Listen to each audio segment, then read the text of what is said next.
मैसूर के छोटे से शहर में सुगंधित चमेली के खेतों के बीच भगवान कृष्ण को समर्पित एक अनोखा मंदिर था। मंदिर की देखभाल स्वामी राजानंद नामक एक बुद्धिमान और दयालु पुजारी द्वारा की जाती थी। उनकी शांतिपूर्ण उपस्थिति और गहन आध्यात्मिक ज्ञान ने दूर दूर से भक्तों को आकर्षित किया।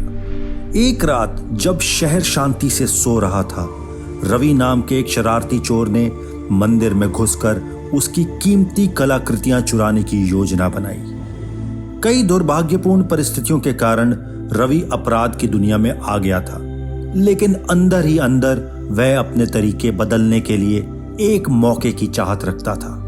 जैसे ही रवि चुपचाप मंदिर के पास पहुंचा, उसने देखा कि भीतर से एक हल्की चमक निकल रही थी। जिज्ञासा ने उसकी चोर प्रवृत्ति पर काबू पा लिया और वह सावधानी से मंदिर परिसर में प्रवेश कर गया। वहां उसने स्वामी राजानंद को ध्यान में लीन पाया। उनकी आंखों में मानो झील की शांति झलक रही थी। चौंक कर रवि जल्दी से पीछे हट गया, लेकिन स्वामी राजानंद ने शांत स्वर में उसे पुकारा, रुको मेरे बच्चे, भागो मत, आओ मेरे साथ बैठो। चिंतित होकर रवि सावधानी से वापस आया। उसका दिल भय और जिज्ञासा के कारण जोरों से धड़क रहा था। जब रवि ने दुर्भाग्य और हताशा की अपनी कहानी बताई तो स्वामी राजानंद ने धैर्यपूर्वक सुनी। रवि की आंखों में पश्चाताप की चमक देखकर पुजारी की आंखें करुणा से भर आई।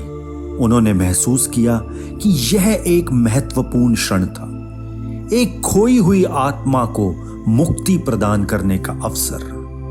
ज्ञान और प्रेम के साथ स्वामी राजानंद ने रवि से एक गंभीर वादा लिया। वह उसे एक शर्त पर पुलिस को नहीं सौंपेंगे। रवि अपना जीवन मंदिर और उसके समुदाय की सेवा के लिए समर्पित कर देगा। पुजारी की करुणा से प्रभावित रवि पूरी तरह से सहमत हो गया। उस दिन के बाद से रवि मंदिर का एक अभिन्न अंग बन गया। उसने फर्श साफ किया, मूर्तियों को सजाया और भक्ति पूर्वक पूजा अर्चना की।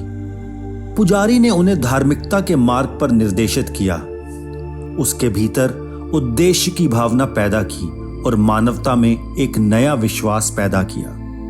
रवि का परिवर्तन किसी चमत्कार से कम नहीं था। एक भटके हुए चोर को अपनी नई भूमिका में सांत्वना और शांति मिली। नगरवासी उसमें हुए उल्लेखनीय परिवर्तन से आश्चर्यचकित हुए और उसे अपने में से एक के रूप में स्वीकार किया। साल बीतते गए और मंदिर स्वामी राजानंद और रवि के सामूहिक प्रयासों से फला फूला।